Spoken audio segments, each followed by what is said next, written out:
आइए आज हम लोग पढ़ते हैं एल्कोहल की फास्फोरस हैलाइड से क्रिया। पिछले वीडियो में हम लोग जो पढ़े थे उसके आगे का वीडियो ये है। देखें, एल्कोहल की फास्फोरस हैलाइड से क्रिया मतलब एल्कोहल ROH की फास्फोरस हैलाइड दो प्रकार का होता है। एक होता है PCl3 और एक होता है PCl5। इसमें हम लोग पहले पढ़ेंगे PCl5 की क्रिया। पढ़ लेते हैं।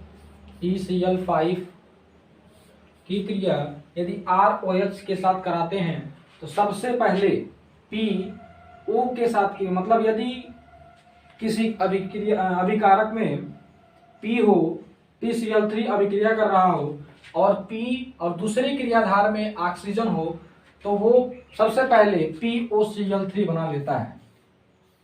POCl3 बना लेता है जिसे कहते हैं फास्फोरिल क्लोराइड।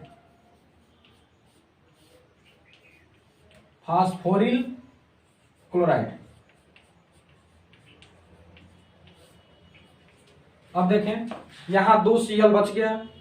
2 Cl इस R के साथ क्रिया करके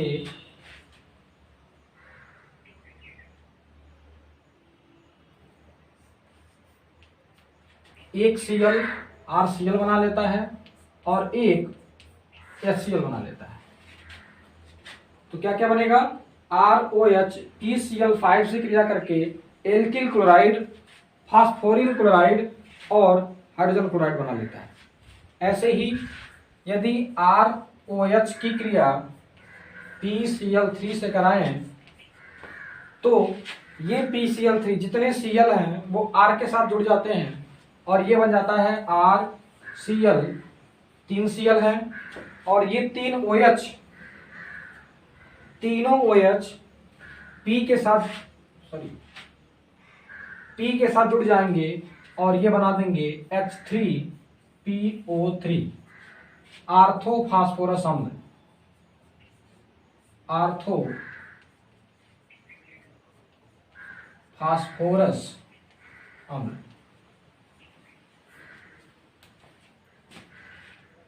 नोट कर लें। इसी प्रकार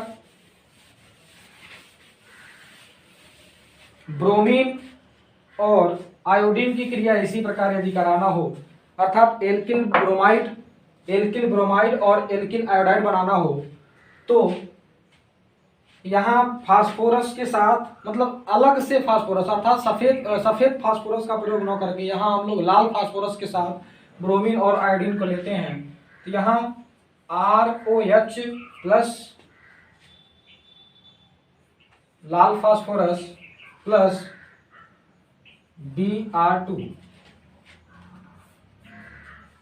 ये अभिक्रिया करेंगे तो बना देंगे RBr प्लस H3PO3 मतलब सेम प्रोडक्ट बनेगा। आर्थोफास्फोरस अम्ल दोनों के कंडीशन में बनेगा, लेकिन यहां क्या करना पड़ेगा? ब्रोमीन बनाने के लिए, एल्किल ब्रोमाइड बनाने के लिए यहां लाल फास्फोरस का प्रयोग करना होगा और यहां फास्फोरस युक्त हैलाइड लेंगे। इसको बैलेंस कर लेंगे।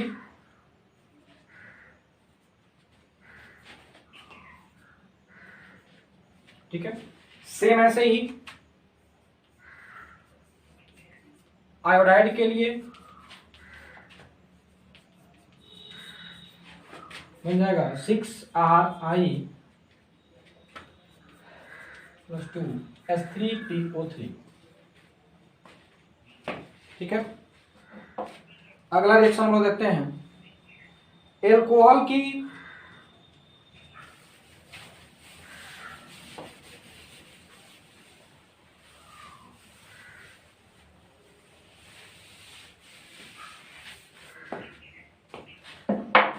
ये हम लोग जो पढ़ रहे हैं बनाने की विधि पढ़ रहे हैं। एल्कोहल की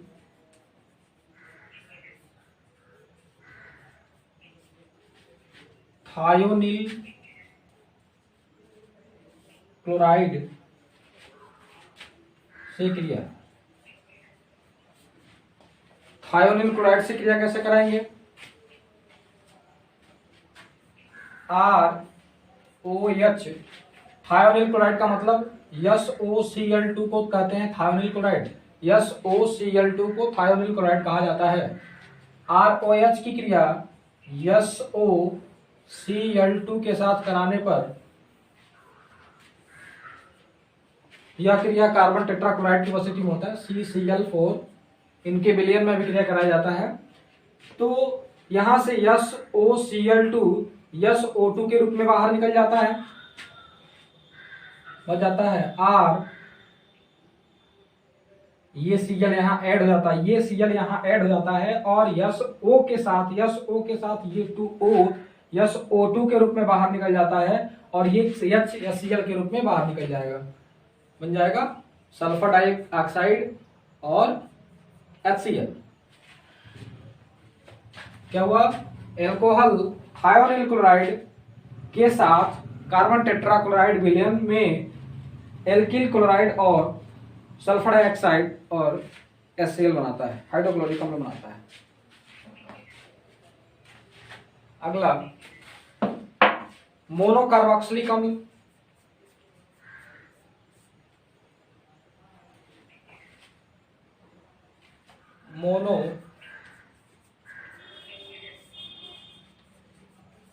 मोनोकार्बोक्सिलिक अम्ल के सिल्वर लवण,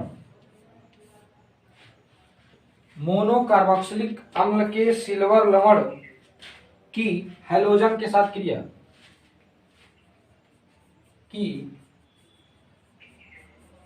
हैलोजन के साथ क्रिया, इसमें क्या होगा? मोनोकार्बोक्सिलिक अम्ल, मोनोकार्बोक्सिलिक अम्ल का मतलब RCOOH, यह है मोनोकार्बोक्सिलिक अम्ल के सिल्वर लवण, अर्थात यहां से H को हटा करके Ag जोड़ना पड़ेगा। मतलब अब हुआ मोनोकार्बोक्सिलिक अम्ल का सिल्वर लवण, इनकी हैलोजन के साथ क्रिया कराना है, Br2 के साथ क्रिया करा देंगे, निकलेगा क्या?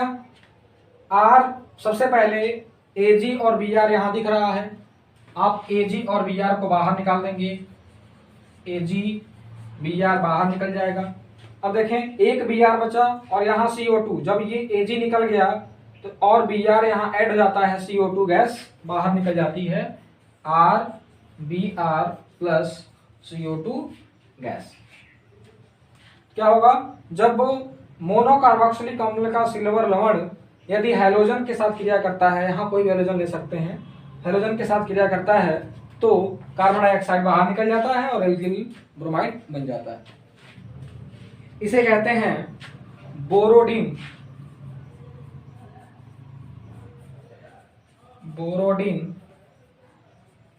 हुंसडीकर अभिक्रिया, अर्थात उपरोक्त अभिक्रिया को बोरोडिन हुंसडीकर अभिक्रिया भी कहा जाता है। यह था बनाने की विधि पूरा हो गया, कंप्लीट हो गया। अब देखते हैं इसके भौतिक गुण, रासायनिक गुण और उपयोग। भौतिक गुण, सबसे पहले भौतिक गुण में समझेंगे, क्लोरीन के लिए समझें।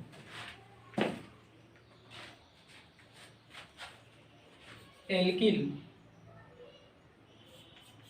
हेलोएल्केन के भौतिक गुण।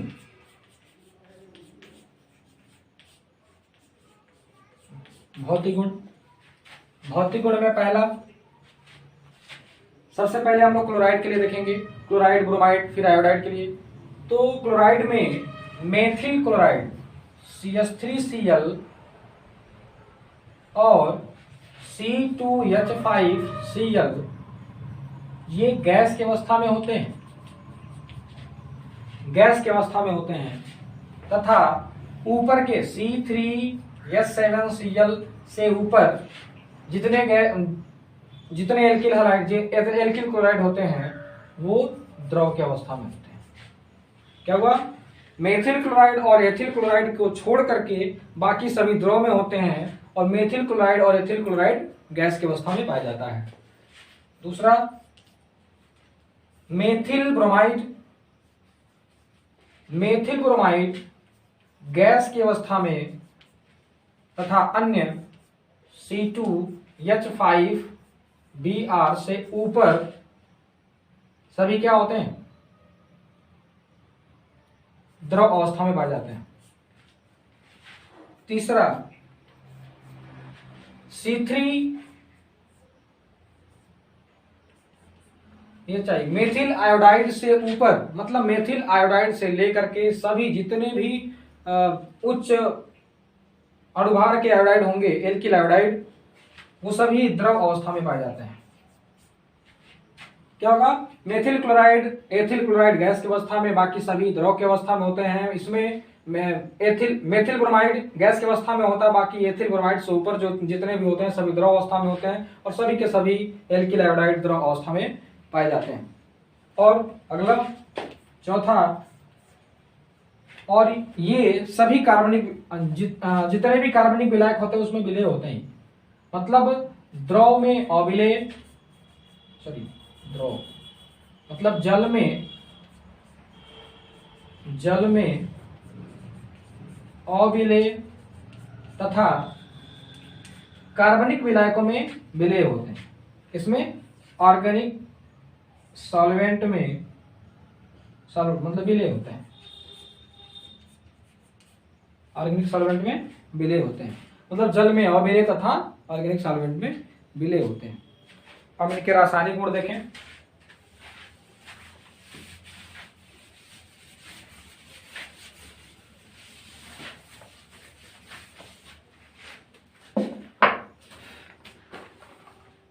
देखें, इसमें एल्किल हैलाइड दो प्रकार की अभिक्रिया देता है। एक तो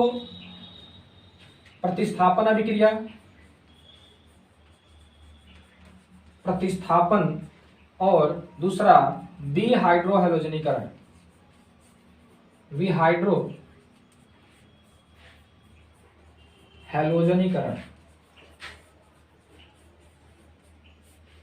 जिसमें आज के वीडियो में हम लोग सिर्फ प्रतिस्थापन पढ़ेंगे, अगले वीडियो में हम पढ़ेंगे विहाइड्रोहैलोजनीकरण। देखें, प्रतिस्थापन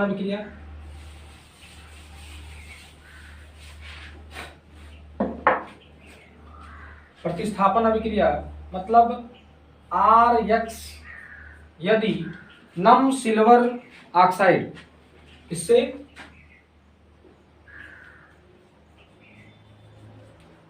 रासायनिक गुण RX यदि नम सिल्वर ऑक्साइड का मतलब Ag2O प्लस H2O नम सिल्वर ऑक्साइड के साथ क्रिया करता है और एल्कोहल बना देता है। क्या बनाता है, एल्कोहल। यहाँ Ag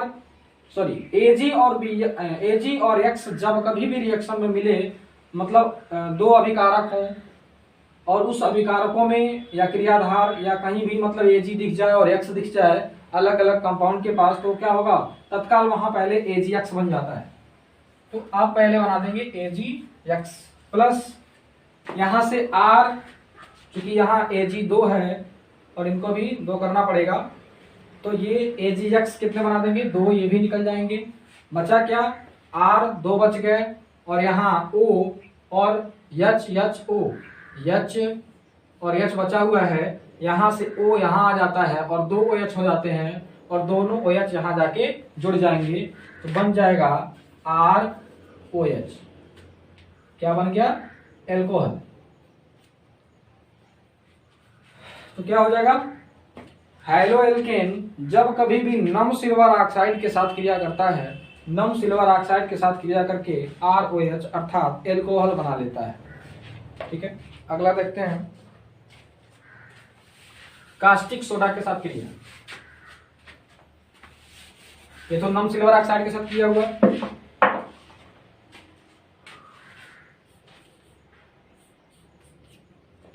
कास्टिक सोडा के साथ क्रिया कराएंगे, कास्टिक सोडा का मतलब NaOH, यदि RX एल्किल हैलाइड NaOH के साथ क्रिया करेगा, मतलब कास्टिक सोडा के साथ क्रिया करता है, तो अभी बताया गया कि यह जिस प्रकार AgX क्रिया करता है उसी प्रकार Na भी क्रिया करता है। तो ये सबसे पहले Na और X बना लेंगे, ठीक है, Na और X बना लेंगे, प्लस यहां से OH यहाँ ऐड हो जाएगा, ये फिर से क्या बन जाएगा, एल्कोहल बन जाएगा।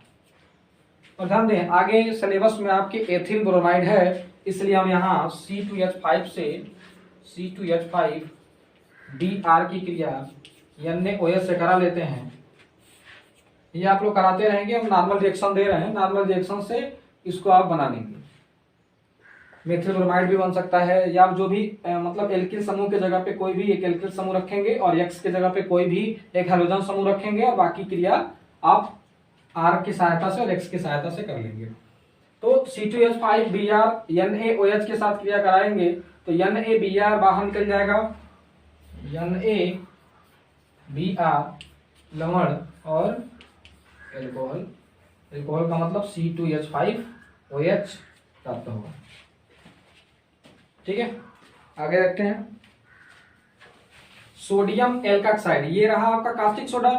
कास्टिक सोडा में कास्टिक सोडा को हम बना लेते हैं एल्किल ऑक्साइड, सोडियम एल्काक्साइड, क्या बनाएंगे, सोडियम एल्काक्साइड। सोडियम एल्काक्साइड यहाँ R लगा दें, H को हटा करके R डैश कर लें, तो ये बन जाता है सोडियम एल्काक्साइड। तो RX जब एल्किल हैलाइड की क्रिया सोडियम एल्काक्साइड के साथ कराते हैं तो देखें क्या बनेगा, NaX बाहर होगा, R' अर्थात ईथर जनरेट होगा, ईथर बनेगा। तो देखें NaX पहले बाहर निकलेगा, NaX पहले बाहर निकलेगा, R' O और R' क्या बन जाएगा, ईथर। एल्किल हैलाइड की क्रिया सोडियम एल्काक्साइड से कराने पर ईथर प्राप्त होता है। देखें सिंपल एक एल्किल हैलाइड से एथिल ब्रोमाइड ले लेते हैं, एथिल ब्रोमाइड की क्रिया सोडियम मेथॉक्साइड से कराते हैं, सोडियम मेथॉक्साइड से कराते हैं तो बन जाएगा C2H5 Br पहले निकल जाएगा, NaBr बन जाएगा, प्लस C2H5O CH3 क्या बन जाएगा, एथिल मेथिल ईथर, क्या बन जाएगा, ethyl methyl ether. Die ethyl ether भी बना सकते हैं, डाई एथिल ईथर भी कभी कभी पूछता है पेपर में। डाई एथिल ईथर के लिए यहाँ C2H5 लगाएंगे, C2H5 Br plus NaO C2H5 arrow C2H5O C2H5 plus NaBr, मतलब एथिल डाई एथिल ईथर, मतलब एथिल ईथर, इसलिए इसको डाई एथिल ईथर भी कहा जा सकता है, या एथॉक्सी एथेन, IPC नाम में एथॉक्सी एथेन हो जाएगा। अगला नेक्स्ट देखें, यदि मोनो कार्बोक्सिलिक अम्ल के सिल्वर लवण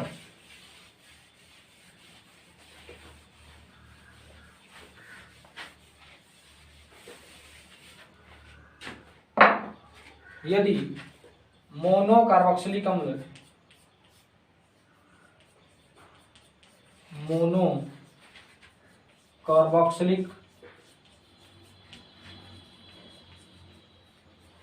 अम्ल की क्रिया एल्किल हैलाइड के साथ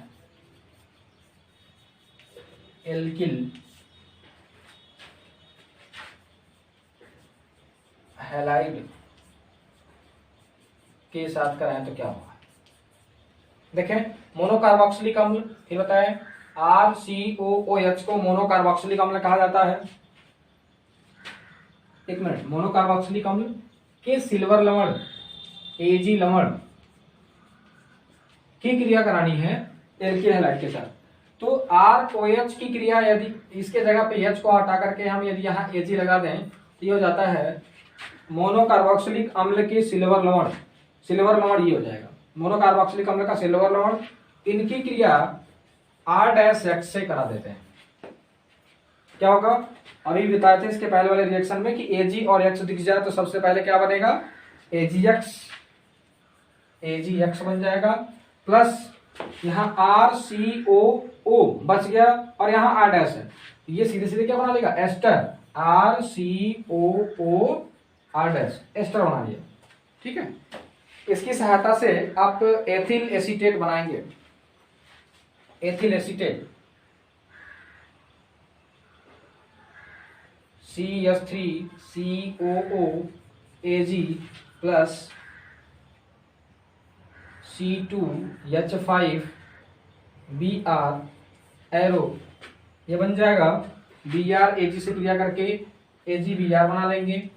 AgBr प्लस CH3COO Ag के जगह पे Br मतलब AgBr के साथ प्रतिस्थापित हो गया।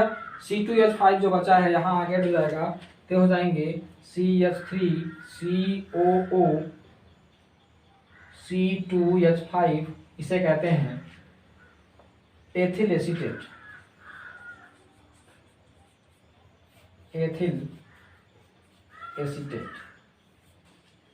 एथिल एसीटेट परीक्षा में आता है। एथिल एसीटेट कैसे बनता है, कैसे प्राप्त करें एथिल एसीटेट, देख लेंगे।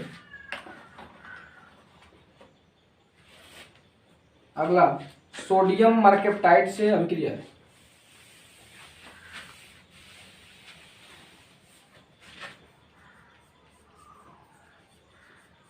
सोडियम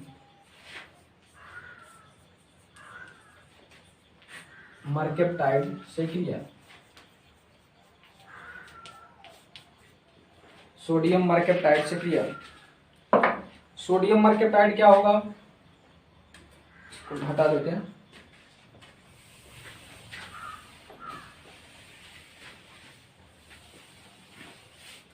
सोडियम मर्केप्टाइड मतलब RX की क्रिया सोडियम मर्केप्टाइड NaSR' सोडियम मर्केप्टाइड से कराएंगे तो NaX यहां भी दिख रहा है, सबसे पहले NaX बाहर हो जाएगा, प्लस R' यस और R दिख रहा है, ये बन जाएगा R यस R' थायो ईथर। ठीक है, बन जाएगा थायो ईथर।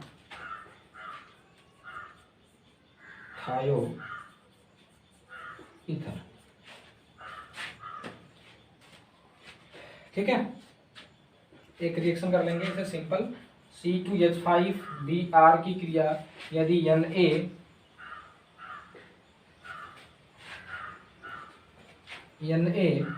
NaCH3 के साथ करा दें तो बन जाता है C2H5, देख लेंगे R के जगह पे है C2H5 यहाँ C2H5 यस और यहाँ और R' के जगह पे है CH3। ठीक है, मेथिल ईथर थायो ईथर, मेथिल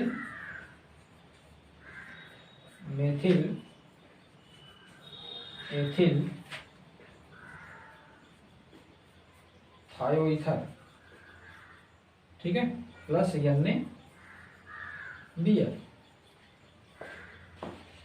ठीक है, नेक्स्ट यदि इसी की क्रिया अमोनिया के साथ कराएं, RX की क्रिया अमोनिया के साथ कराएंगे तो क्या बनेगा,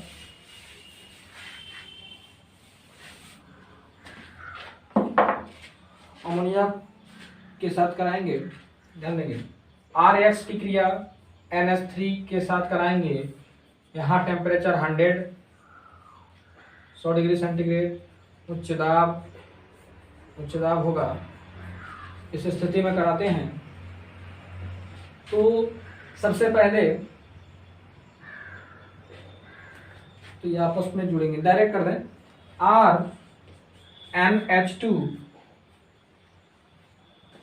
RNH2, मतलब यहाँ से H और यहाँ से X बाहर निकल जाएगा तो बन जाएंगे एल्किल एमीन प्लस HX।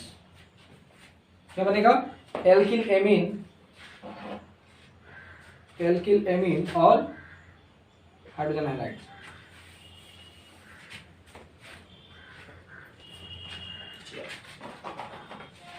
ध्यान दें, RX की क्रिया अमोनिया, यहाँ अमोनिया लिक्विड नहीं लेते हैं, यहाँ अमोनिया एल्कोहल लेते हैं, ALC एल्कोहलिक।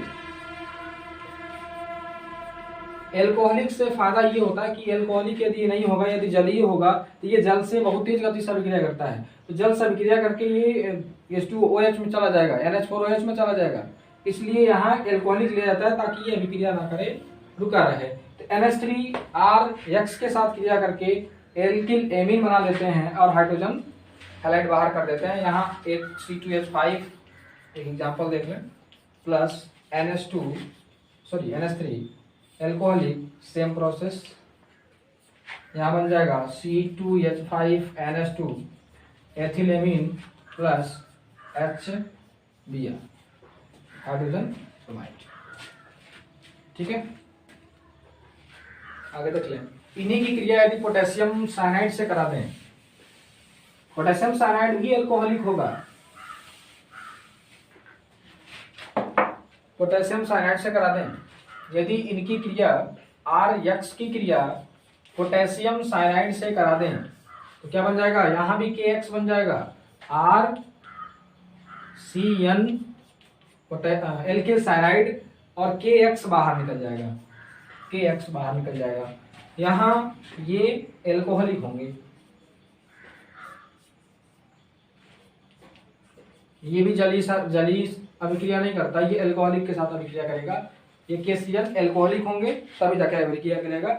मतलब यदि एल्किल हैलाइड की क्रिया एल्कोहलिक पोटेशियम साइनाइड के साथ गर्म किया जाए, गर्म करेंगे तो एल्किल साइनाइड प्राप्त होगा और पोटेशियम हैलाइड बन जाएगा। एक एग्जांपल छोटा सा, हम केवल रिएक्शन लिख रहे हैं, आप लोग कंप्लीट कर लेंगे। कोशिश किया जा रहा है कि वीडियो छोटा हो, आप लोग के देखने में आसानी हो, आप लोग रिएक्शन कंप्लीट करेंगे, आपके लिए होमवर्क। यदि इनकी क्रिया सिल्वर नाइट्राइड के साथ करा दें, सिल्वर नाइट्राइड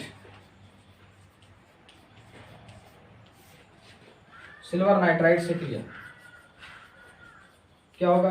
यदि सिल्वर नाइट्राइड के साथ RX क्रिया कराए, RX यदि सिल्वर नाइट्राइड AgNO2 के साथ क्रिया कर ले तो AgX बाहर निकल जाता है और एल्किल नाइट्राइड बन जाता है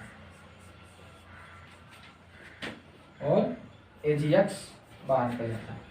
इसमें भी आप लोग कंप्लीट करेंगे, C2H5 Cl plus AgNO2 reaction आप खुद कंप्लीट करेंगे, तो हल्के हल्के रिएक्शन है। बाकी अगला भी हाइड्रोजनीकरण जो है, हाइड्रोजनीकरण नेक्स्ट वीडियो में बनेगा। तब तक के लिए धन्यवाद।